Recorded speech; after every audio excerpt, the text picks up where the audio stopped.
Jonesy, not a vintage weekend of racing, but we're still employed to do a job here.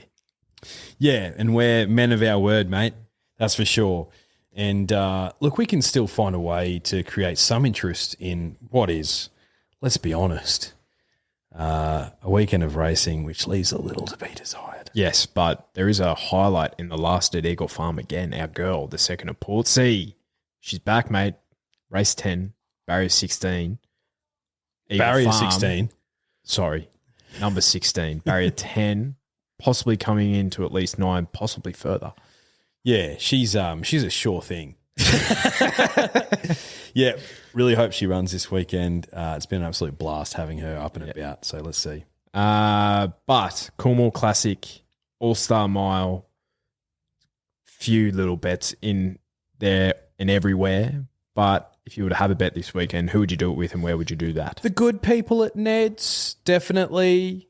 Yeah, look, everything you could possibly imagine.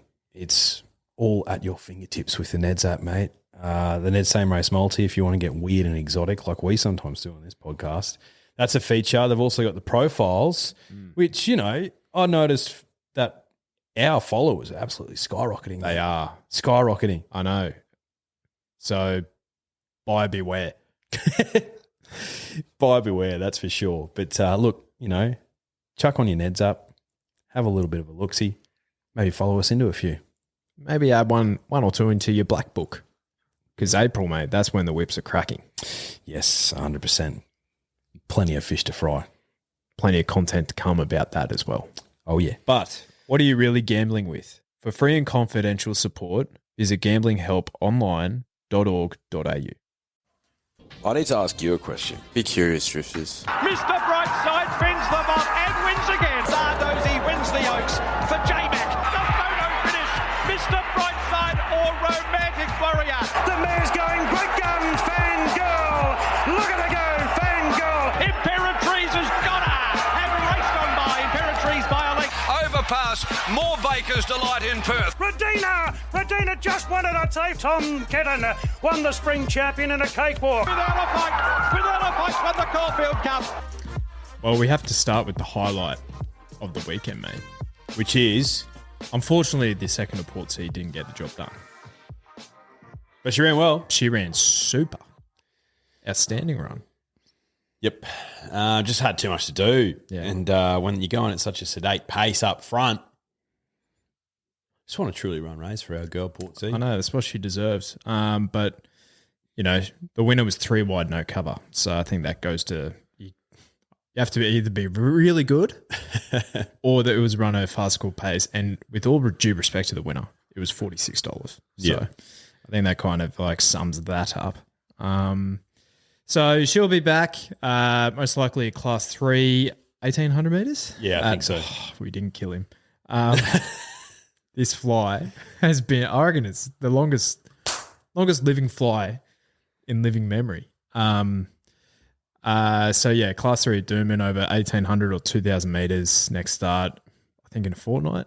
Yep. And this would be her 4th run of 8 runs this prep. So yeah, well, she's just continuing to, you know, cash checks the second at Portsea. yeah, She's a profitable horse. We've already made more than our money back on her. yes, And some. and some. And more. So yeah, she's a darling in our eyes. She owes us nothing. She owes us absolutely zero. Fuck this fly, honestly. my arch enemy. If you're watching on YouTube, Drifters, and you see me take a thong off and try and whack it in the face, my apologies, because you know I woke up this morning and potentially chose violence. So pride of Jenni. I think that's where we have to start. Honestly, I would have loved that to be a 3-horse race. Cascadian, Mr. Brightside, Jenni. Well, the brilliant thing about Jenni is that she gives every horse a chance. The best athlete will win. Yeah. It turns out I think it's her. Yeah, I think so, mate. Like she is a bloody tough horse, mate. Yeah. Well, it was your on top selection and and wasn't mine, but I did say on the podcast, I was like, that's the bet. Yeah. That's the bet in the race. At 4s at the time, I think she was. Because Yeah, she was. Maybe even longer because Brightside, I think he opened $1.70, which he got to. He got to $2. I didn't bet until he got to twos because I was like, I'm not interested unless I can double my money. Yeah. So I had a bet on Brightside, but not by no means a big bet at all. But she just, you're watching the sectionals that she was doing until the 600 or 800 or whatever it was coming around the bend at Caulfield, and I was thinking to myself, I was like, gee whiz, she's going so fast. Mate, so... And then with 400 to go, I was like, they can't catch her. No. She found again.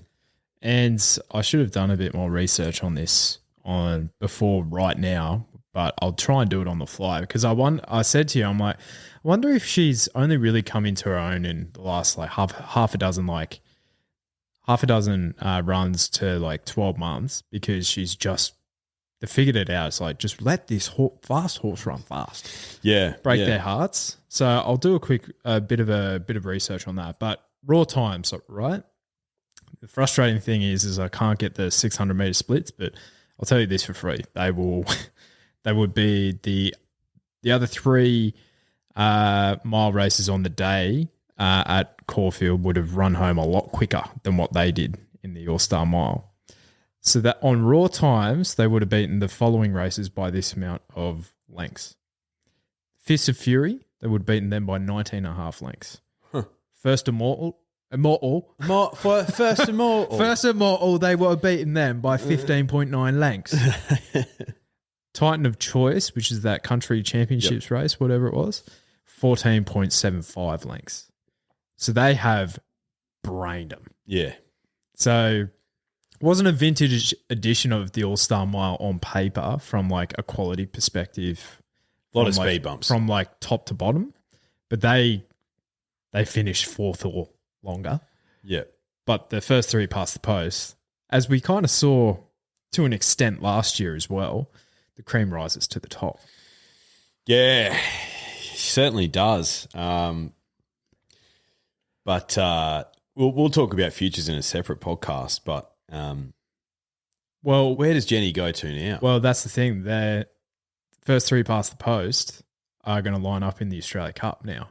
Brilliant. So, and I think the way I kind of view it is I thought they were talking Brightside about a Queen Elizabeth. I think he only has one run at 2,000 metres. Prior to Jenni, we don't know. But I assume she could run that. I don't know. What do you reckon? Oh, Cascadian's got the runs on the board. Cascadian, we know, can run a good 2,000 metres. Brightside almost won a Cox Plate, so we know he's got a good 2,000 metres in him. Prior to Jenni, look, I don't see why she couldn't, but at the same time, like if you're letting fast horses be fast, like that works for her over a mile. An extra 400 metres on top of what she did yesterday, and Brightside would have ran it down, or Cascadian would have. But I don't know. You probably have to be a brave man to take her on over 2,000 metres against the same crop, wouldn't you? I'm looking at this now, right? So she ran 2,000 metres at Randwick on a heavy 8 about this time last year. I wonder what race that was in. Just trying to... Oh, of course it doesn't load for me. 2,000 metres. Just bear with me for a second here. The Sharp Extensive Stakes at Randwick. 3-year-old plus Regan Bayliss. Diamill beat her home on a heavy 8, 2,000 metres. Diamill does like a heavy deck. Yeah. And I think she... Without knowing her form intimately, I think she has some decent performances on soft and heavy ground, but like her elite performances so far have been on like the good tracks. Yeah, I think you'd have to see it over a softer heavy deck. Yeah, and like we have a couple of questions here, right? So Luke of beer fame. Could any horse run down Jenni, or was Brightside beaten by the barrier? And then Mitch Coob had a very, very similar question. What's the ceiling for Jenni, or is Brightside beaten by the barrier? Do you think Brightside was beaten by the barrier? I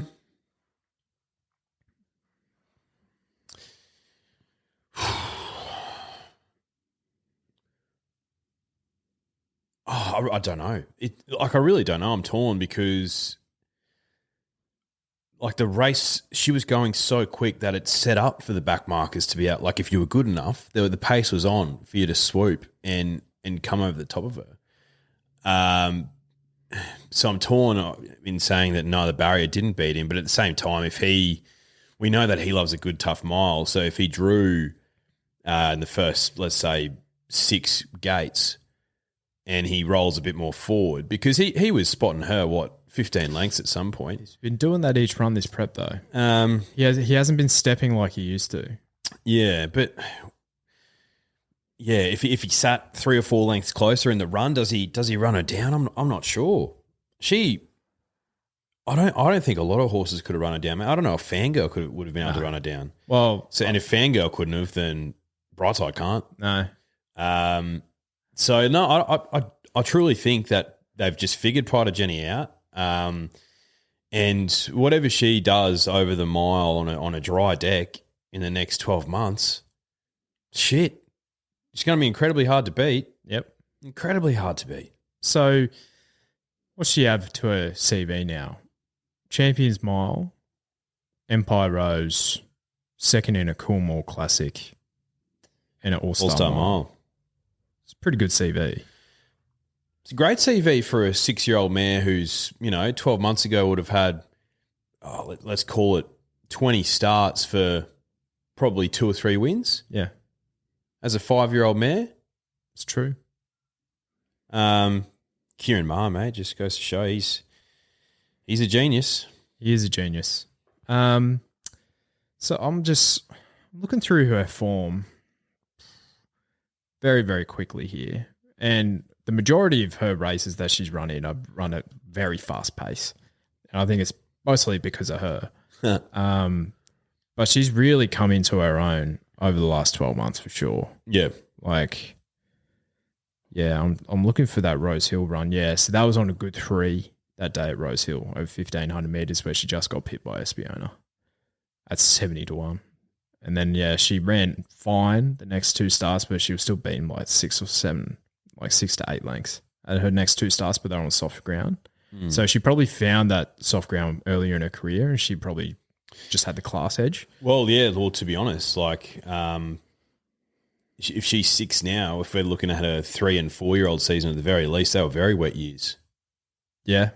Yep, very wet years. So, and that was a bizarre time in horse racing because yes, some ponies were beaten up on others because they were wet deckers, and the first one that comes to mind is Forbidden Love. Yep. Like she was unbeatable in that order, remember? Yeah. Because of the wet decks. So I'd love to know the amount of horses that could have, potentially been Group 1 performers if they found better ground. Oh, well, Fireburn was a big. Yeah, she's a wet decker. Yep. Nothing wrong with it, but, Well, yeah, so I don't know if Brightside beats Jenni. It's the second time rather, that they've third time, that they've met head to head, I think. So first up in was that the Orr? Whatever it was. They're the same race. So I think it might have been. So first up in the Orr, where she looked done at the furlong, came back. And then, obviously in the Champions Mile on a leader by a stay. But she still beat Brightside by pretty much the same margin yesterday. Yeah. So the thing is like she just takes all the bad luck out of the equation. Yeah. That's it. I said to you yesterday in the car, mate, there's not many horses like that. No. But they're the best horses. She's getting comparisons to Sunline now. I think we need to hold our horses there. Oh, people are absolutely absurd. Sunline's one of the best ever. She's put in 3 of her career best performances, right? And I think that Champions Mile was rated up to the Cox Plate. Is that right? From what Brad was saying on the Long Jeans ratings or whatever. That Long Jeans stuff's full of shit. But but it's like a universal thing that we have somewhat, you know. And at the time we're like, ugh, really? Yuck. But, you know, in hindsight, she's continued to furnish because they've just basically know how to manage her and ride her and all that sort of thing. So the caveat is the 2 wins over the Flemington Carnival will be very impressive, had all the favours because of the pattern and the way that the tracks were playing. Yeah. So that yesterday was probably the first example where that wasn't necessarily the case because 4 of the winners came from like 6th to 7th to 8th at the 400 metres. The track played pretty fair. So I think given like it was out 6 metres and she was bloody 4 lanes off the fence as well. Yep.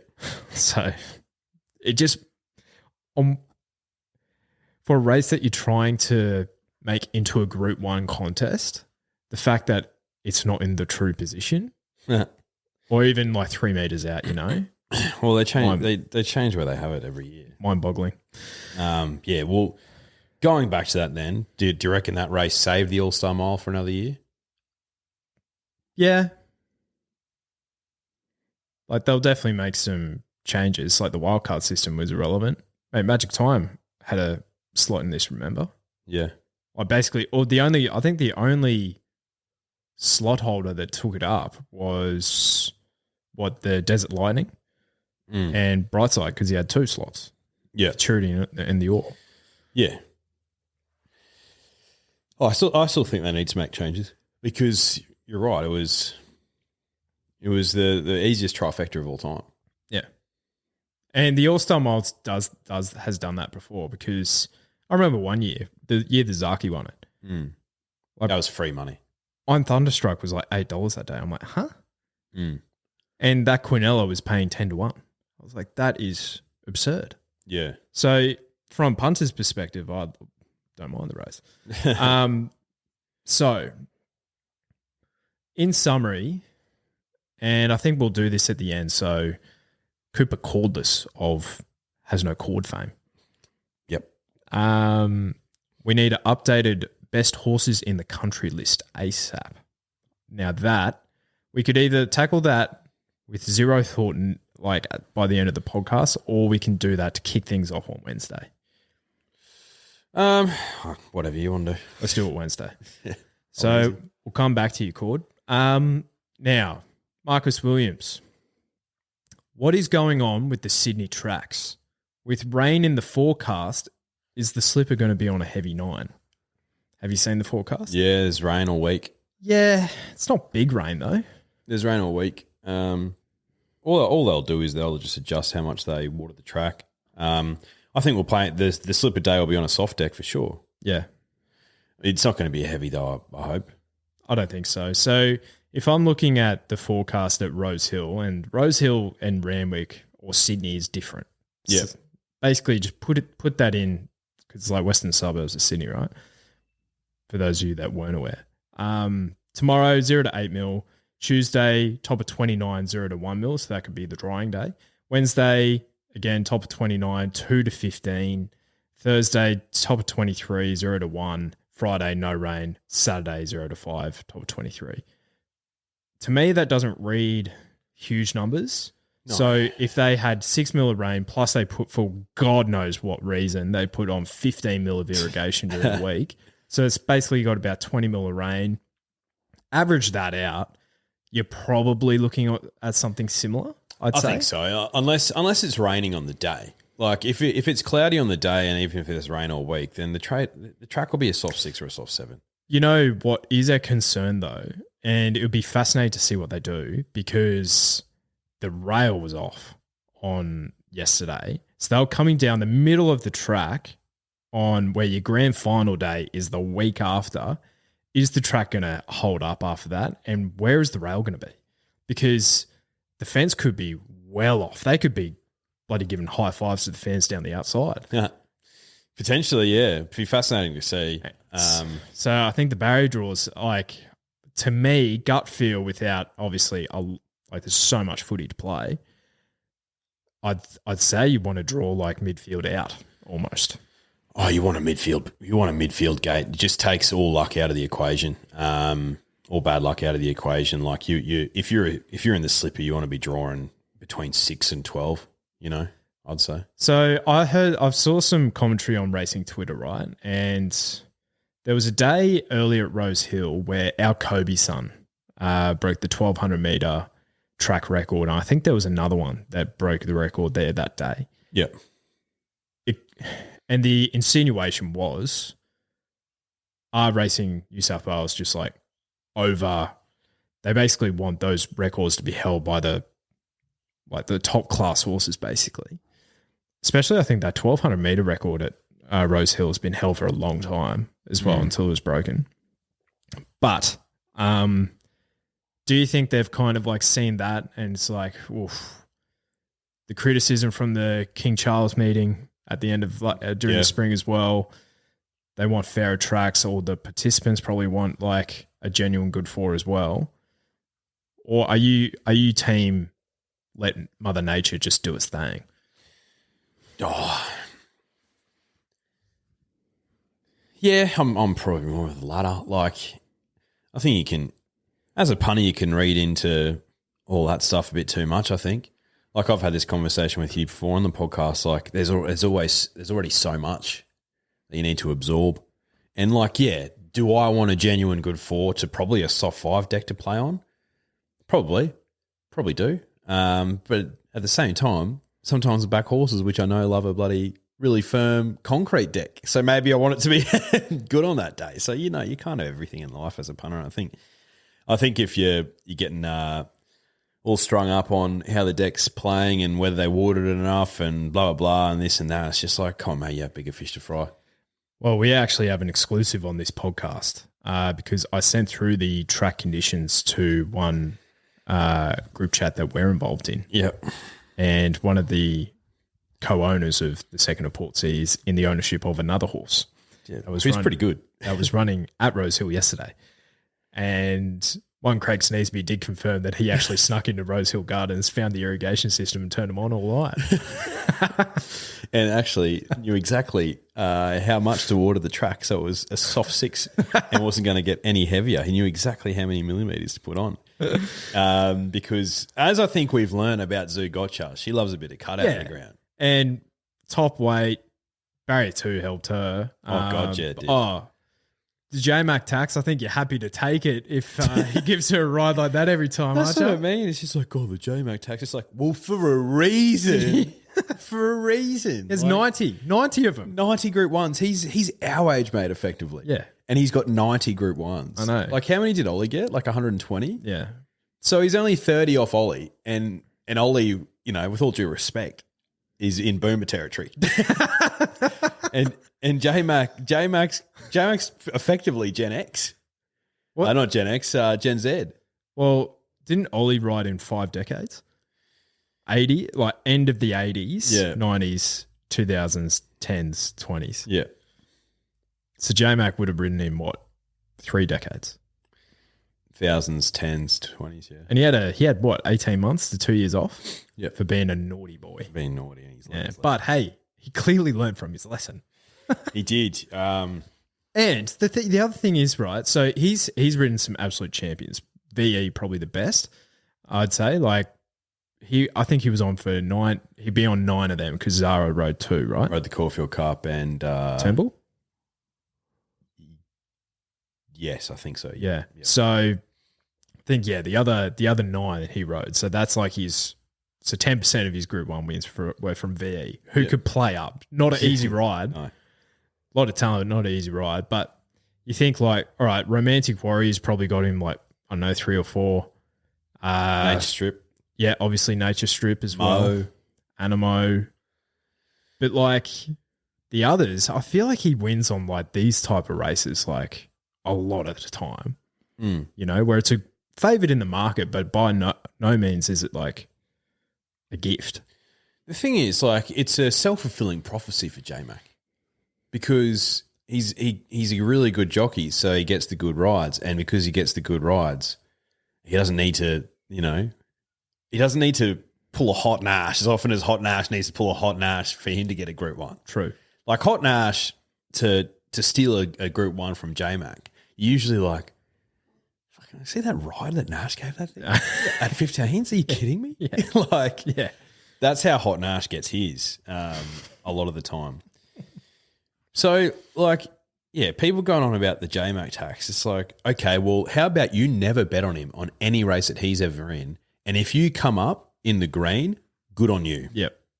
Good on you, champion. Yep. How about you do that? And he didn't do it just on Zougotcha yesterday. Mate, did you see him on Democracy Manifest, succulent Chinese meals? This is him. Like, stretching the horse. Like, got the horse longer than what it actually is. I know. But he's right. Going back to Zougotcha, that was a hell of a ride. Like, gate 2, all the favours, but just pulled the triggers at the perfect time, found the perfect part of the track. Could have, and he would have been so tempted to steal that room on the fence as well. Like, it was wide open. Like, it couldn't have been more wide open. Yeah. Like, but, you know, he's like, no. Best ground is where I'm about to take it. Get out of my way. Bang. Too good. And my God, was I whipping this thing home for Craig. But I actually have a listener question from one Craig Sneesby. Do you think I drank more than 100 rums after the Coolmore victory? Overs or unders? Well, I saw him filling up the Coolmore Classic trophy with what looked like a bottle of Dom Perignon or something like that.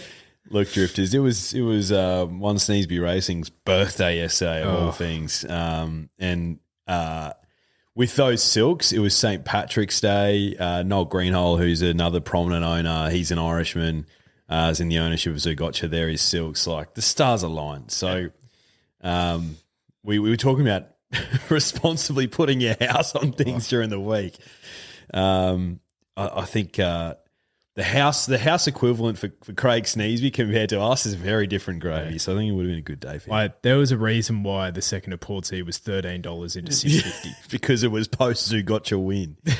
Like, the bookies were shuddering. So one Benny Pace went to one of the local bookies on the track there at because, you know, there wasn't a Ned's bookie there at the track, obviously. But he goes to him and he's like, mate, 50 on the 16. What price you got? Well, he's like, well, it's into like $8 now. I was like, huh? Like, my missus just got 11s. He's like, mate, this thing is getting jammed in. Like, our liability is so fucked for this thing. like, I can't give you any more than that. Yeah. And I was looking on my Neds app actually about 15 minutes before the race. I said to you, I'm like, it just went from $8.50 to $6.50, like bang, like that. So the market liked her. Oh yeah. So, and she ran fantastic. Anyway, she was outstanding, mate. Zougotcha, so tough. Samana, another brilliant training performance. That, like, top trainers in the land, right? The biggest stables are Walla, Ma, and I feel like they're fighting it out, like, in the majority of the races, right? Yeah, they are. Is it good for racing? I'm not so sure. That they've got pretty much, you know, a stranglehold across the eastern seaboard. But I don't know. Kieran Maher, I feel like I feel like the market still underrates him a little bit. I think because, like, the amount of times where, like, oh, that's another Kieran Maher win, and the thing's at $10, and you look through its form, and you're like, shit, his form's not bad. Yeah, he's a trainer who just gets him so right on the grand final, and for him the lead up runs or whatever. Yep, like Explosive Jack in the Sydney Cup, mate. Like he probably knew that this thing. He was like, yeah, this thing's probably a really good chance to win. Yeah, and yeah, like, you see glimpses, especially for those stayers. Like, they have to show something, like, in the lead up. But what he trains Ashburn, doesn't he? Yeah, pretty sure he does. Yeah. But yeah, and he won the Pakenham Cup. But, like, and that's a great example. It's like, especially anything with a 2 in front of it, i.e. 2,000 meters plus. I'm like, all right, what's Mar got? And I look at the prices. I'm like, that thing's going to run top 4 basically. I can't say that about Waller. I can't say that, especially for the staying horses. No. But the other thing with these guys as well is like, especially Waller, is their 2-year-old game over the last couple of years is unbelievable. Yeah. Huge. Yeah, it is. I tell you what, I couldn't split them. I feel like more of Mars horses have a more positive pattern, though. Yep. That's what I'd say. Yeah, absolutely. All right. Lachlan Tricky.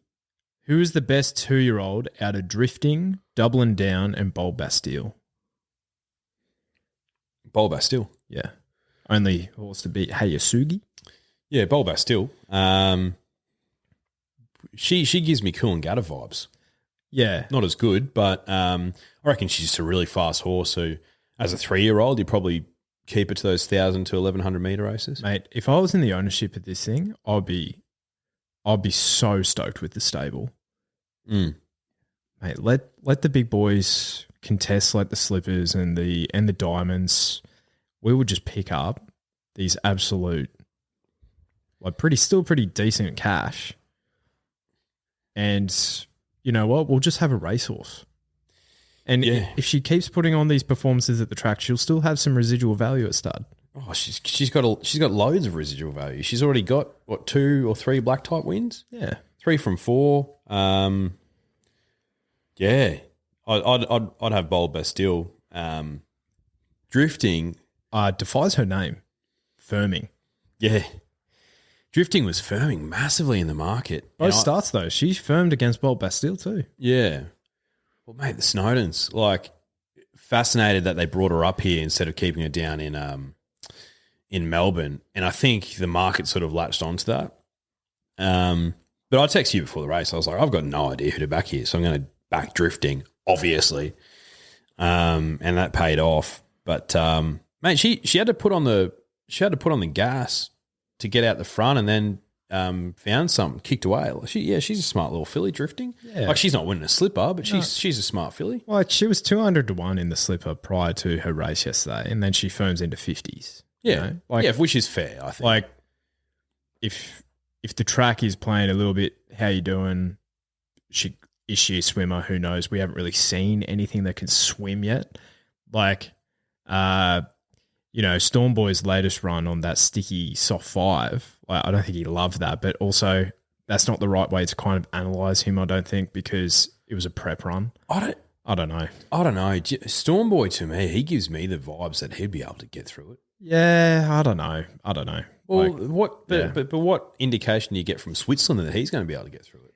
Any of them. That's the thing. I could, if it is like a bog, I don't need to bet on Storm Boy again. I've got my value out. Yeah. So I would be trying to find something at, I was looking at futures again. I think it might have been for the size, but Hey Sugi's at $17. You know what I mean? And if she's close to that price again in the slipper, we're seeing this Melbourne form stack up. If she's double figures in the slipper, I think that's really, really silly. Yep. Anyway. I would agree with that. Bold Bastille on top for me. Drifting good, Doubling Down in the Sunlight Silks. A solid performance. The McAvoys. Who won yesterday that you thought you had a line through? This is from Lachlan Tricky again. First Immortal for me.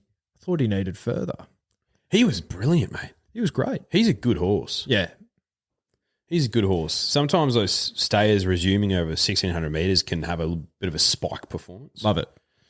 I tend to avoid him next start, but he was fantastic, mate. He was good. He had a really long prep. Yeah, and I think they just kind of who was it? Was it Bruce or Richo yesterday for Channel 7? They were going he was just he was half a run behind each start. They were chasing their tail with him, whereas the sole purpose for this horse is the Melbourne Cup now. Yeah. So basically get his rating up, protect him in the handicap, get him rock hard fit, and then, hopefully all things go well. And I just love it when the plan is so clear so far out as well. So best of luck to the Cavanaghs. I think you got a really, really smart one. He's a good horse. Yeah. In terms of horses that won that I had a line through, Zardozi for me. I think I just thought she needed further. Like her late splits first up were fantastic, but in a to kind of like I think it was like 2 Group 1 benchmark, so it's like they had the entitlement to kind of run on. I thought she just needed 2,000 meters plus, but whew, she proved me wrong, mate. She was outstanding. She was good, yeah, really good. What happened, mate? Talk me through it. I'm just an idiot. That's what happened. I knew we were going to the track, and I was like, I need to get a run in before I go to the track, but I need to get it in before the All-Star Mile and the Coolmore, obviously. So I went during the races, but forgot to get my bet on, and I was going to bet on Zardozi at 10-1. You gave her a good push, and I was not keen. I was again keen on the runner-up. Oh, I just thought, do you know what? It was a combination of things. I was like, you know what? Godolphin's starting to really warm up. Her closing sectionals, like you said, first up were phenomenal. Tommy Marquand, like he's been on these things in the market that are at a bigger price. Yep. But if you actually if you track what he's done since he got here, he's been able to get home some on double figures like pretty regularly. So, and Zardozi, we know, is a good horse. So there's plenty of pace on. I just liked how the race shaped up for her at that price, right? Yep. So I was really annoyed with myself that I forgot to get on. But oh well, it sets up a tantalising matchup between her and Orchestral, mate, for the Vinery and the Oaks. Yeah. Speaking of, so there was 3 1,500-meter races at Rosehill. The slowest of the 3 was actually the Coolmore Classic. In a big handicap, I was a bit surprised by that. Mostly because my on-top selection, to my knowledge, didn't lead the race. Fair to say I got that one wrong, but she was 40-1, so what do you lose? Exactly. Zardozi would have been in the Coolmore field by 1.5 lengths on raw times. But Democracy Manifest, one of the performances of the day, would have been in the Coolmore field by 4.5 lengths, and they ran quicker time early and late. They've smashed the clock there. Now, I said to you yesterday, as I was inputting all these, like Democracy Manifest had 56 kilos. Yep. As well. Zougotcha had 57. I think Democracy Manifest has 51 in a Doncaster. He's ballot exempt now. Zougotcha has 51.5, so he gets the weight relief on Zougotcha. He'll be hard to beat. His pattern is against him. Yeah, that's the risk. Yeah, it is. Of course, it is. Yeah. He ran well in an Epsom though. Yeah. Look, the Doncaster will be a truly run race. They always are. Epsom wasn't one of the worst. Yeah, one of the worst Epsoms in history. Yeah, that's why. Yeah, Cover League. Redina. Where is he now? That's a good question. Really good question. There's a few that are like, where are you? Where are you at the moment? Like, what was the one that we were talking about yesterday? I'm like, where is it? Hawaii 5-0? No, there's another one. We're like, where's that horse at the moment? Pretty sure it was a mare or a filly. Can't remember. I don't know. I don't know. Okay. I think they were pretty much the highlights. I don't think, with all due respect, Drifting or Dublin Down are featuring in a slipper. Lindemann was interesting. Yeah, he had to put him away. Chris Waller said that. He's like, if he'd won by a long neck, I'd be concerned of how he's going. Yeah, so, he had to put him away. Like, compared to that field, like, he was versing like Stockman and Athabascan. Just fine. What's going on? So, Lizzie said on the broadcast, so they get some sensational mail sometimes. She said, I don't know where this horse is at. The stable have said that he's not going as well as they are in the spring. Now, I do admit, I'm obviously just a consumer of the content that's available. Didn't consume a lot of content last week, but Just Fine is that was his second run of the prep. I haven't heard anything from the stable say anything about that horse. So give the punters a chance, and thank you, Lizzie, for saying that. But what about the punters that hadn't heard that? You know what I mean? Yeah, but It's tough. We couldn't have backed him off that first start though. And that's what we said. It's like you need to see it again because he was scintillating in the spring. Very good. But yeah, that's his third really poor run in a row now. So Yeah, because he ended the prep poorly. he did, And that's what. so we know he's not a 2,400 meter horse, and even though he had the light weight and the Metrop, maybe just busted him up, and maybe just put a line through him this prep. Put him out to the paddock. Bring him in up to Brisbane. Doomben Cup. Maybe that's the change that he needs. Sunshine State. Solves all problems. It does. Alligator blood rejuvenated up here. That's true. Red Card was very good. Bang bang for your boy. Yeah, and actually, yeah, I had her in those when I was typing up everything. I had Red Card in there, and then I changed my mind. So that was frustrating. Airman was good. He just kind of, I think the big weight kind of like proved too much for that big fella. And then I think that was about it really. Miramasa was pretty flat in the first. Yeah. Like Buckets dropped the whip, which doesn't help. Doesn't help, and it's just a bit of a sedate pace. So, that's not going to help. Not going to help him at all. Yeah. What else happened at Caulfield? Nothing really of note, to be honest. Like Lem Picker was good. Like Brudenell got absolutely jammed. Brudenell was very smart. What's on by was solid. But yeah, we're talking like the season's done now. Like the regular season, we're into finals. Finals next week. Should be fascinating. Well, we're about to finish this one as Leo just signs us off. But then we'll kick off for our futures market preview for April. Fascinating. Well, should we have a look at the markets for the end of March real quick? Yeah, we can do that. Yeah, because, they won't be featuring in that. So I think the one that adds most interest to me at the moment is the Australia Cup, mate. That's possibly going to be a better field than Queen Elizabeth now. Oh, we'll talk more about it in the futures, but anything in this country at 1,600 metres plus for the rest of the autumn looks absolutely dross, mate. It does. It's actually concerning. But anyway. So the Australia Cup market, Mr. Brightside 330, Pride of Jenny $6, Gold Trip 7s, a Tissue 9s, Cascadian 9s, Riff Rocket 9s, Legato 13s. Then you have the likes of Young Werder at 13s.